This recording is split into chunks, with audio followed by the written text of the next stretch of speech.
After what happened in Kapilavastu, the Buddha understood something that would shape the entire future of his path. Truth is not meant to float above human life. It has to enter it. It has to survive inside families, inside grief, inside duty, inside the fragile bonds people use to keep themselves standing. Rahula's request was simple, almost innocent, but it exposed something huge. People do not only cling to objects, they cling to belonging. They cling to continuity. They cling to the feeling that love guarantees safety. And the Buddha saw that if the Dharma was real, it had to be able to move through that love without turning into possession. That was why the rule he formed was not just a social decision, it was a teaching in action, a boundary born from compassion. Freedom should never be built on unnecessary harm. And if awakening is true, it must make the heart more careful, not colder. In the days that followed, the palace felt different. Not healed, not repaired, but awake. The old dream of permanence had been pierced, not by violence, by clarity. People spoke about it in the streets with the same quiet tension they bring to anything that changes the rules of the world. Some admired him more than ever, some felt betrayed, and others felt a strange fear rising because the Buddha's presence did not ask them to believe in something new. It asked them to stop lying to themselves. The king was not at peace, but something had shifted in him. He had tried to protect his family through control, and control had failed. He had tried to keep suffering outside the walls, and suffering had walked right through the gate anyway. Now, in the presence of his son, he was forced to face a truth that no king can command away. Love cannot prevent impermanence. It can only learn how to meet it. Yasodhara remained quiet, not because she had no feelings, but because her feelings were too real to be turned into drama. She watched the Buddha not as a symbol, but as a man who had left and returned and now had to carry the consequences of both. She did not give him an easy resolution, and the Buddha did not ask for one. He did not come to Kapilavastu to turn pain into poetry. He came to let pain be seen without escape. That is what made his presence unsettling. He did not fix the situation with a speech. He simply stayed close to what was true. And when the time came to leave again, the city felt the weight of it.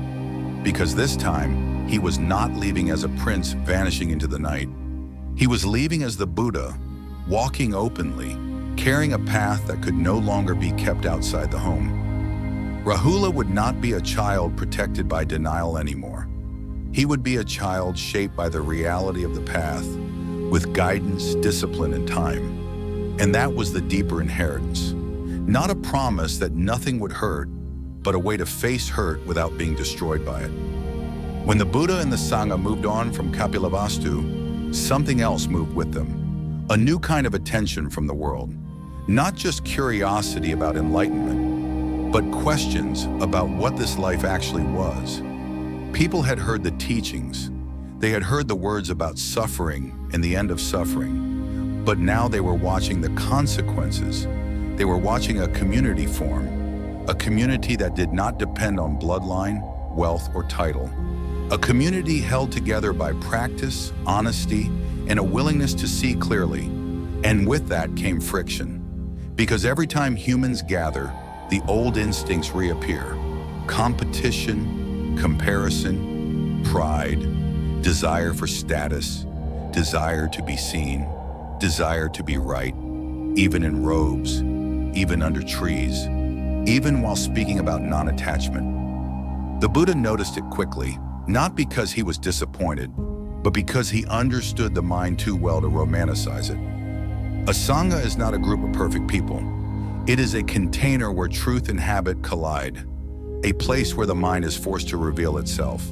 And the Buddha knew that if this path was going to survive, it could not rely on inspiration alone. It needed structure. Not structure as control, but structure as protection against unconscious harm. Because when people misunderstand freedom, they often use it as permission to avoid responsibility. When they misunderstand non-attachment, they use it to avoid care. When they misunderstand emptiness, they use it to dismiss the weight of consequences. And the Buddha refused to let the Dharma become an excuse. So he began to shape the community through simple principles that kept returning to the same root. Intention matters, speech matters, harm matters, and humility matters more than any mystical experience. If you speak in a way that inflames others, you are not free. You are just unobserved. If you act in a way that wounds others, you have not transcended ego. You have just disguised it. The Buddha did not create these teachings to police people. He created them because he had seen what happens when clarity is not embodied. It becomes an idea, and ideas can be weaponized, even beautiful ones. As they walked, they met people who wanted to join for the wrong reasons. Some wanted the prestige of being near him. Some wanted to escape debt, conflict, or shame. Some wanted to hide from life and call it spirituality. The Buddha did not reject them harshly.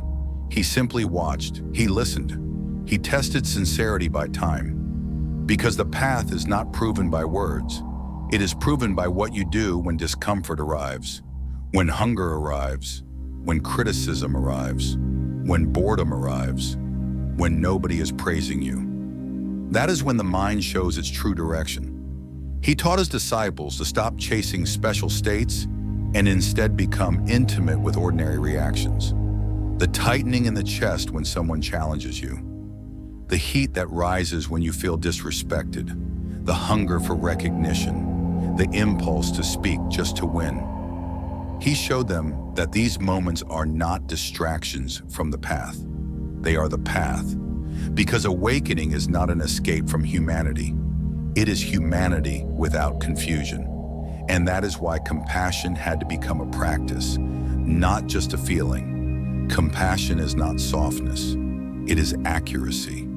It is knowing what to do, what not to do, what to say, what not to say, and when silence prevents harm better than speech. And slowly something began to happen. The Sangha stopped feeling like a group following a famous man and started feeling like a living training ground. Disciples learned to confess mistakes without shame, to apologize without collapsing, to receive correction without turning it into identity. They learned that discipline is not punishment, it is care. The Buddha was not building an institution. He was building a way of living that could survive time, a way that could be passed on without becoming rigid, a way that could enter villages, homes, marketplaces, and palaces and still remain true. People started to see that the Buddha did not teach to be admired. He taught to reduce suffering. If a teaching increased pride, it was being misunderstood. If a practice increased coldness, it was being misunderstood. If renunciation became a performance, it was being misunderstood. And so he kept bringing them back again and again to the same grounded truth. Look at the intention. Look at craving. Look at fear. Look at the places where the self rebuilds itself. Then do the simplest thing, not the easiest thing. Pause, see. Choose what reduces harm. Choose what reduces delusion. Choose what leaves the mind lighter, not more defended. This was the rule of compassion in its deepest form. Not a rule written on stone, but a law written into reality. When you meet life without clinging, care becomes natural. And when care becomes natural, the path becomes stable. By the end of that season, the Buddha understood that the Sangha was no longer just a group of wanderers. It had become a mirror held up to the world, a living example that freedom is possible, not by leaving humanity behind, but by meeting humanity without illusion. And the next chapter would test them even more, because the more the Sangha grew, the more the world would push back. Not always with violence, sometimes with praise, sometimes with temptation, sometimes with politics, sometimes with misunderstandings that look like respect. The Buddha knew what was coming, not because he predicted the future, but because he understood the mind. When truth becomes visible, the world tries to turn it into a possession. And the next lesson would be about protecting the Dharma from being turned into a trophy. Not by hiding it, by keeping it clean, by keeping it honest, by keeping it rooted in compassion again and again, until even success could not distort it.